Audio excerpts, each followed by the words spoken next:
ইফতারিতে আমরা অনেকেই ভাজা পোড়াটা পছন্দ করি না। যারা ভাজা পোড়া পছন্দ করেন না তাদের জন্য নিয়ে এলাম দারুণ মজাদার একটি ইফতারি রেসিপি, যেটা স্বাস্থ্যের জন্য খুবই উপকারী, খেতে অনেক বেশি টেস্টি এবং হেলদিও, আর তৈরি করা যায় খুবই অল্প সময়ে ঝটপট করে। আসসালামু আলাইকুম, কুকিং হাউজে সবাইকে স্বাগতম জানাচ্ছি। আজকে নিয়ে এসেছি মটরশুঁটির চাট। তাহলে চলুন রেসিপিটি দেখে নেই। আর এখনও যারা আমার চ্যানেলটি সাবস্ক্রাইব করেননি তারা প্লিজ আমার চ্যানেলটি সাবস্ক্রাইব করে নেবেন। আমি সসপ্যানে পর্যাপ্ত পরিমাণ পানি দিয়ে পানিটা ভালোভাবে ফুটিয়ে নিয়েছি।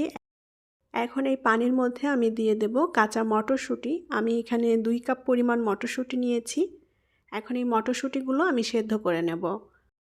আর মটরশুঁটির সাথে আমি নিয়েছি 1 কাপ পরিমাণ আলুগুলো ছোট কিউব করে কেটে নিয়েছি।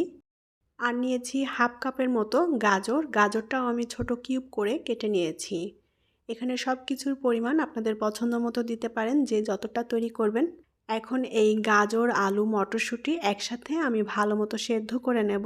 তবে এটাকে খুব বেশি সেদ্ধ করে একেবারে গলিয়ে ফেলবো না। এখানে যেহেতু আমি আলু ব্যবহার করেছি আর কাঁচা মটরশুঁটি, এটাকে একটু সেদ্ধ করে নেব। আমি গাজরটাও সাথে দিয়ে দিয়েছি, সেদ্ধ করলে খেতে ভালো লাগবে। তবে গাজরটা কেউ যদি কাঁচা দিতে চান কাঁচাও দিতে পারেন, আবার এভাবে সেদ্ধ করেও দিতে পারেন।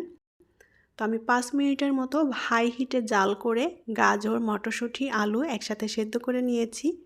এখন এটা আমি পানি থেকে তুলে নিয়ে খুব ভালোভাবে ঠান্ডা করে নেব।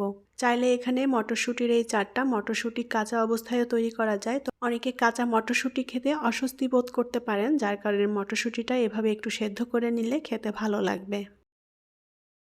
মটরশুঁটি, আলু এবং গাজর আমি ভালো মতো ঠান্ডা করে নিয়েছি। একটা মিক্সিং বোলে নিয়ে নিয়েছি এগুলো। আর এগুলোকে ভালো মতো ঠান্ডা করে নিতে হবে চাটটা বানানোর আগে। এখন এর মধ্যে দিয়ে দেব শসা। আমি এখানে হাফ কাপের থেকে একটু বেশি পরিমাণ শসা নিয়েছি ছোট কিউব করে কেটে।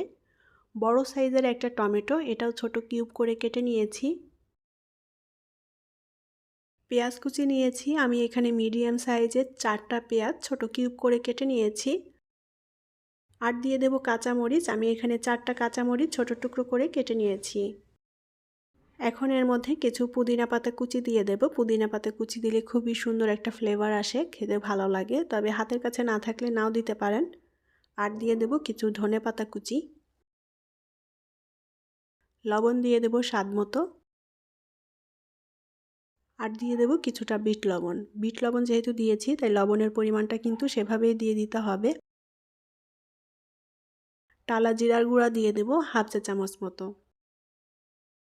চাট মশলা দিয়ে দেব হাফ চা চামচ। 2 ফালি লেবু কেটে নিয়েছি। এখন এই 2 ফালি লেবুর রসটা দিয়ে দেব। লেবু যদি হাতের কাছে না থাকে এর পরিবর্তে ভিনেগার ব্যবহার করা যায়। ভিনেগার বা লেবু কোনোটাও যদি না থাকে সেক্ষেত্রে একটু তেঁতুল ব্যবহার করতে পারেন। তেঁতুলের টক দিয়েও এই চাটটা তৈরি করে নেওয়া যাবে। তো আমি 2 ফালি লেবুর রস সম্পূর্ণটাই দিয়ে দিয়েছি। এবার এর মধ্যে দিয়ে দেব অলিভ অয়েল। আমি এখানে 1 টেবিল চামচের মতো অলিভ অয়েল নিয়েছি। অলিভ অয়েলের পরিবর্তে এখানে সরিষার তেল ব্যবহার করা যাবে। এখন একটা চামচের সাহায্যে আমি সব কিছু খুব ভালোভাবে মেখে নেব। এখানে কিন্তু খুব বেশি মশলার প্রয়োজন হয় না এই মটরশুঁটির চাট তৈরি করতে। অল্প মশলায় তৈরি করলেও এটা খেতে কিন্তু অসম্ভব রকমের টেস্টি এবং হেলদি।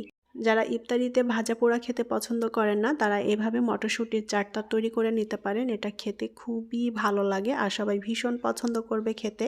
কাঁচা মটরশুঁটি যদি না থাকে তাহলে শুকনো ডাবলি অর্থাৎ ডাবলির ডাল দিয়েও কিন্তু এটা তৈরি করে নেওয়া যায়। একইভাবে ডাবলি বা মটরের ডাল দিয়ে খেতেও কিন্তু এই চাটটা খুবই ভালো লাগে।